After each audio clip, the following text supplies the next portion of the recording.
Hey guys, welcome to the Buck Brief. I've got the top 3 reasons Donald Trump is 100% going to win this election. Look at me. Donald Trump is winning and will win.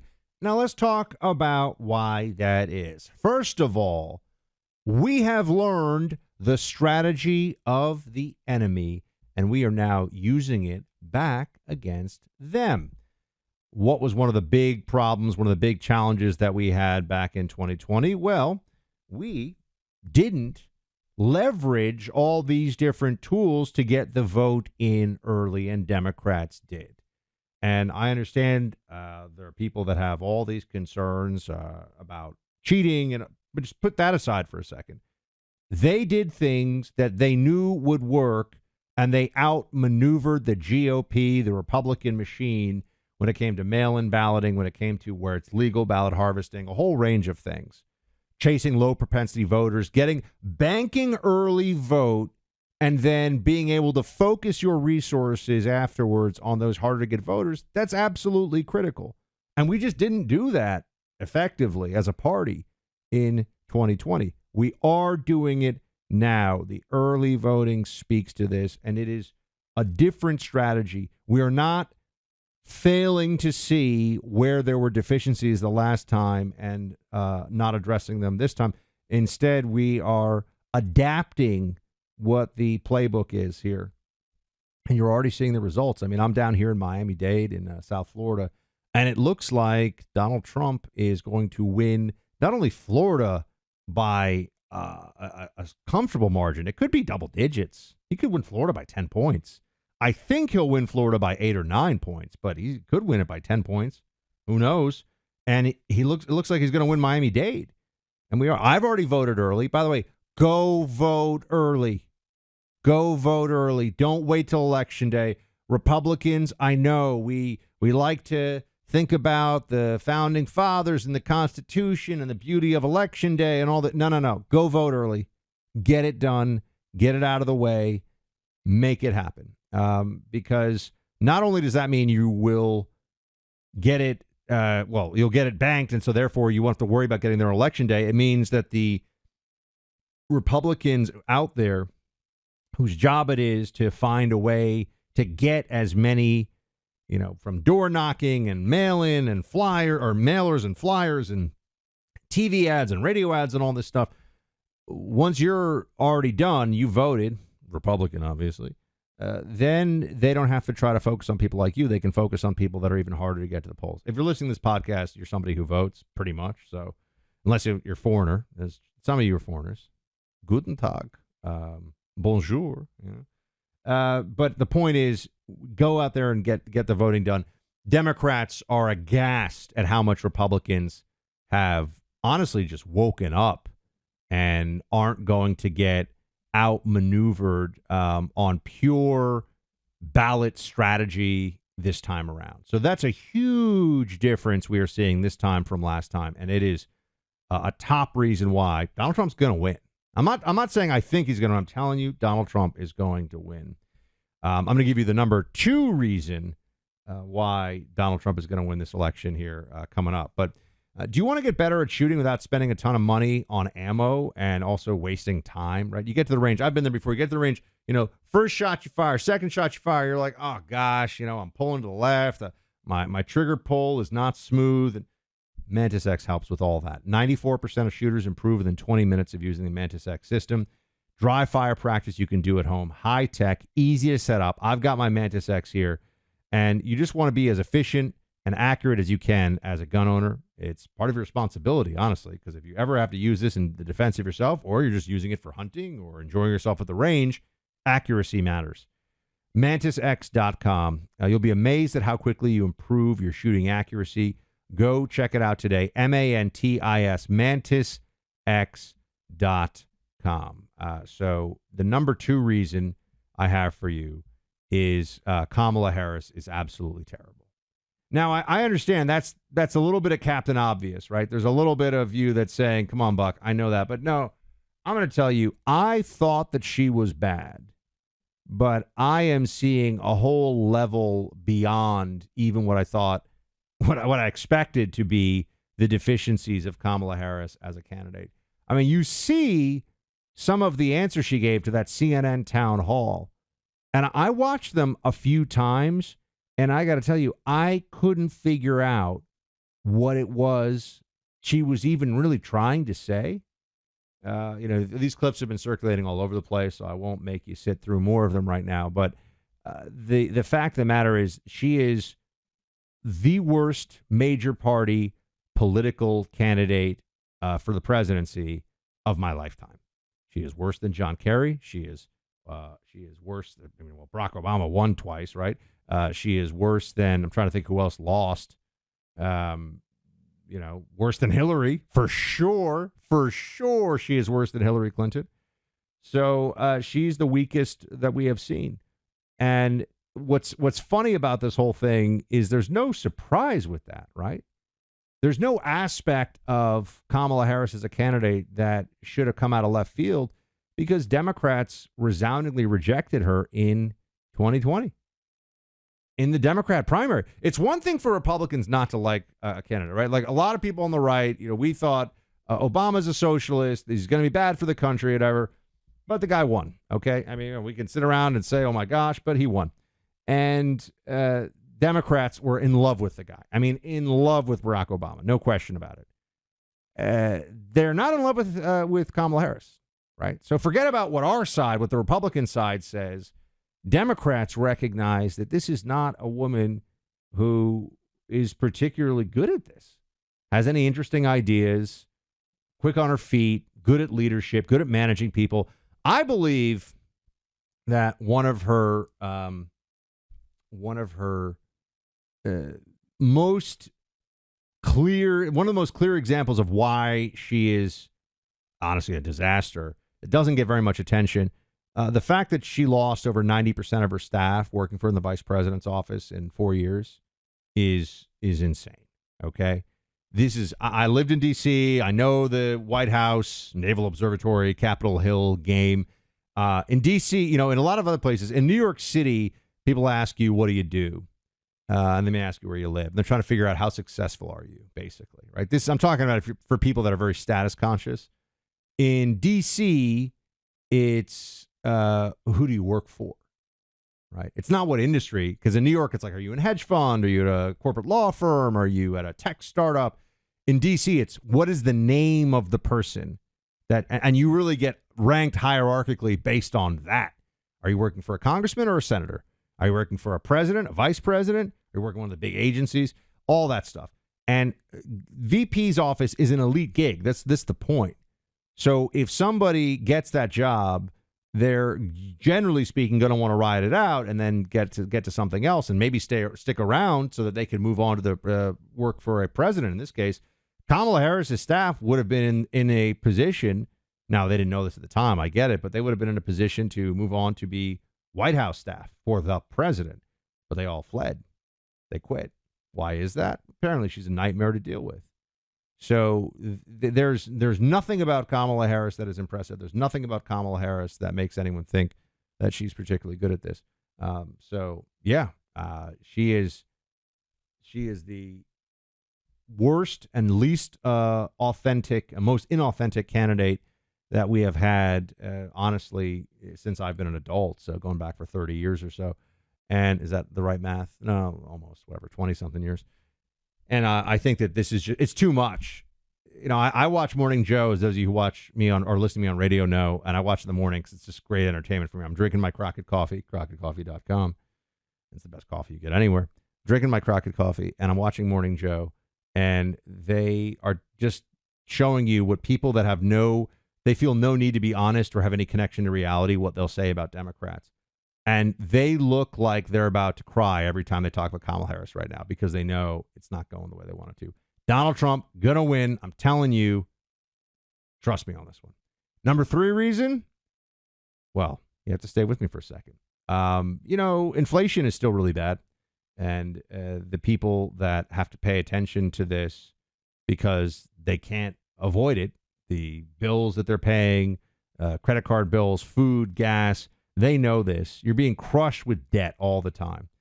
And there's a solution out there for you. Donewithdebt.com. Unlike others, Done With Debt created new aggressive strategies designed to get you out of debt permanently without bankruptcy or loans. Done With Debt stands between you and bill collectors. They negotiate with your creditors to write off balances, cut interest, and stop penalties. They have a plan to put more money in your pocket month one, and Done With Debt is accepting new clients right now. But you need to hurry because some of their debt strategies are time sensitive and you don't want to miss out. Let Done With Debt help you make your money yours again. Go to donewithdebt.com or call 888-322-1054 right now. Chat with one of their debt relief strategists for free. That's donewithdebt.com, donewithdebt.com. The third reason why, I'll give you the top three reasons why Trump's going to win. Third reason why is the entire Democrat Party is just in a constant lie about this whole election. And you can't even say it's one major lie. There's so many different ones that all come together. But the Democrat Party, the Democrat apparatus is lying to the American people. And let me break this down for you. Lying about what they knew and when they knew it when it comes to Joe Biden's health, for example. His mental health or his really, it's not only mental health in the sense of like, is he schizophrenic? It's his dementia and decline. They got caught with their hands in the cookie jar, so to speak. They tried to lie to the American people and wanted to have Joe Biden run and win as though he could do the job. No, he couldn't do the job. The plan was, I have to remind everybody of this, to have Kamala take over. Kamala couldn't do it herself. The plan was Biden wins re-election. They get through with the fraud. And then, 6 months in, a year in, whatever it is, Kamala takes over, gets to be president for a whole term, and gets to run as an incumbent. That was the plan. I thought that all along, what the Democrats were going to do was actually have Kamala take over and run as an incumbent in this year. That was, going back to 2020 timeframe. But the clear idea here was let Joe Biden just keep being the president, keep the power of the incumbency, have him win, and then Kamala takes over. But they got caught in the lie because of the debate. And everyone goes, oh, wow, he really does have dementia. We knew it. You knew it. I knew it. But the whole country figured it out that night. And so people don't like being lied to. And they were lied to about that. And Kamala Harris was a very big part of that lie. And there are consequences to this. There's a lack of trust in the Democrat Party. So the big lies that Democrats have been telling, and the Democrat Party as a party of lies right now is obvious in this election cycle. I know they're going to say, oh, but what about Trump, the 2020 election? I'm talking about what happens right now, what is happening right now, and why Democrats are in panic mode, and they should be. Another place where there's a big lie here is that they have some great reverence for democracy. They shoved Joe Biden out, and then just Kamala Harris was picked by party elites. And this is the way they didn't have a primary. This is democracy. This is how democracy is supposed to function. I know we're a republic, but they always say democracy. So that seems very dishonest. And also their entire lawfare campaign against Donald Trump, all the criminal trials, all the stuff they've done, wildly dishonest, really bad stuff, shameful stuff that they have done many times over. And the precedent that they have set with trying to charge a political opponent in this way is disgusting. Donald Trump has to win in part because otherwise this becomes the norm for the Democrats. They will use the law as a weapon to shut down their competition through criminal means, threatening to lock people up, perhaps even locking them up. Joe Biden said, lock him up. He goes, oh, lock him up politically. That's Joe. Nobody's buying that. We know what you meant. And I think that that's a big lie. Another lie. I mean, I can just keep going. Another big lie from the Democrats. And then this is, to be honest, this is a little more of just misdirection or dishonesty than like a sort of blatant factual lie, but that Kamala Harris is the change candidate. Change? How can she be changed? She's number 2 in the federal government right now. We all can see the org chart, right? There's Captain Dementia, and then below, Kamala Harris, right? So how are we supposed to look at this and say, you're going to be the candidate of change? And she won't even say what she would change. So she uses that word, and the media tries to cover, to create this cover for her. And yet when she has to explain it, it's just blather. And now you get people like even, who was it over at Dana Bash, whatever, Dana Bash, Dana Bash, I think it is, over at CNN's like, yeah, she didn't really clarify that much in terms of policies at the CNN town hall. Yeah, of course she didn't.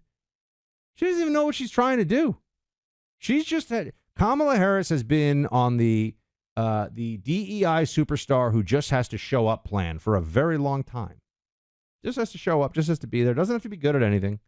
Doesn't have to make any wise moves or right decisions. Just has to show up and benefit from the characteristics that she carries, being female, being a minority, that the DEI system wants to elevate. Now, is she reasonably well-spoken, has a law degree, worked as a lawyer, worked as a prosecutor? I mean, I understand. She's done some of the basics, too. But, if she is think of it this way in politics, if Kamala is like a C+, she's been given an A her whole life. And that's really what you're seeing right now when she's finally being tested in a real way. So the idea that she's a change candidate is a complete and total lie. And then the next place I want to take this isn't a top 3 reason, but there's one more thing. It's amazing that they've tried to sell us on Doug Emhoff as like the new form of masculinity. Can we get into this for a second? Can we talk about this? I've got some thoughts on it. I love learning about finance. I'm learning more all the time. And I recently came across what a Wall Street legend had to say. Fascinating warning, in fact. November 8th will be the biggest rapid-fire money-making opportunity of his 50-year career, he says. In short, a disconnect in the stock market has opened a way to spot potential buying sprees on 5,000 different stocks before they occur, and it could double your portfolio. Look, I wouldn't doubt this guy. He recommended an AI stock 10 years ago, which would have made you 32,000% if you'd bought it and held. He famously invested in an indicator back in the 80s that helps direct billions of dollars on Wall Street every day. Now he's sharing a completely new way of handling your money. Go to stocks2025.com for details on how his strange new discovery could double your portfolio over the next year. He's agreed to share it with all my listeners, but you must get positioned by November 8th, he says. So how do you do this? Go to stocks2025.com. That's stocks2025.com. Doug Emhoff is a scumbag. That's pretty obvious. You've had all these people come. First of all, the impregnating the nanny is, I know Schwarzenegger did it. I've never thought the same about Schwarzenegger since that. There's the mistakes that you can make and you say, that's not good, man. That was bad. But okay, I still can sort of respect your body of work, and I can, I have sympathy for your mistake and your failure. I can kind of see how that could happen to somebody. And then there are the mistakes that you make or somebody makes, the transgressions they can engage in where you say, "Ooh, I don't know about this. You're not who I thought you were. You're not who I thought you were." That's the dividing line as I see it. And when you're talking about somebody who impregnates the nanny in the house where he's married to somebody and has children, that is a class A1 scumbag move. You're talking about, first of all, a betrayal of your marital vows that is right in the face of the day-to-day face of your spouse. I mean, it's so horrendous. And this is like the stuff that you used to see on like the Jerry Springer show back in the day. And you're just like, oh my God, who does this stuff? Apparently a rich lawyer in LA does it, right? It's not just like people that are, they're doing stuff in the trailer parks. Look at what they're doing. It's horrible. And I get that people could say, well, everyone makes mistakes. Yeah, but they try to hold this guy up as an example of masculinity. Like Doug Emhoff is the real man. And, it's amazing with Democrats. I have all these, like when I went on Bill Maher, we tried to talk about this topic. There's a lot of stuff that came out of it, but all these people are reaching out and they're saying, well, you're not that masculine. I was like, what? Do you want me to look like a bodybuilder? Like if I took steroids, that would make me masculine? I was like, let's go down what makes you masculine and see if I check these boxes. Keeps his word. Boom. Yes. Check. Keeps his word. Treats people with respect and dignity. Yes. Stands up for those who are less fortunate, who are weaker, who are in a bad spot. Boom. Yes. Check. I do that. Would never in a million years lay a hand in anger on a wife or a child. Boom. Yes. Check. I count for that. Would take risks to his physical safety to protect those he loves, including his country. Yeah, a couple of war zones with the CIA. I think I qualify for that, right? So I get on the list, and they go, "Oh, but like, look at you. You know, you're I don't look like He-Man. I mean, that's the standard. These people are morons, by the way, and they all, honestly, they all look like their testosterone. The guys is like in the negative zone. So I don't know why they're lecturing anybody, but they go through this beta male fantasy that someone like Doug Emhoff is the new masculinity. You say Doug Emhoff is a scumbag, and not just the knocking up the nanny and getting her pregnant, and then also I believe she have a miscarriage. Do we really know what happened there? I'm not even going to get into that. God, adding tragedy to the whole mess. But he hit a woman, and she's come forward to the press and said, "This guy really hit me hard in the face." In public because he was frustrated about something. And that's just a classic scumbag move. And this is going to be he's going to be the first husband? Really? Or whatever. Yeah, I guess the first lady, first man. I guess I don't know if they call him the first man or whatever they call him. First gentleman. No, I think that's a little too much for a lot of us to have to take on. So anyway, I think that guy is really gross. And also what's his name? The Tim Walz, not Emhoff. Tim Walz out of Minnesota. Jazz hands Walz. This is the new masculinity, really? I just feel like he's gonna at any moment in time just break out into song and dance around. Yeah, he's not buying it. So Democrats asked for this fight, they're getting it, and I'll just say this: Trump's gonna win. I have total faith. Get out and vote early. But Trump is going to win. Sponsor IFCJ here. October 7th was the one-year mark of the worst massacre of the Jewish people since the Holocaust. 1,200 Israelis were murdered and more than 250 taken hostage. Yet the war in Israel rages on today with Iran firing a massive barrage of 200 ballistic missiles earlier this month. Israel and her people are facing attacks on all sides, but the International Fellowship of Christians and Jews is on the ground, providing food, shelter, and safety to those in need. Since the war started, thousands of reservists and everyday Israeli citizens have left their families to serve their country. Soldiers have been injured and their families need support. Your gift of $150 helps the fellowship provide food and other necessities to help these families and to help them survive. Thanks to a generous donation from the fellowship, your gift will be matched, doubling in impact. Join us in letting those families know that listeners like you stand with Israel. Call to make your $150 gift today at 888-488-IFCJ. That's 888-488-4325, or go online to supportifcj.org. That's supportifcj.org. All right, team, going to have a lot more of this coming up before the election. Keep the faith. Shields high.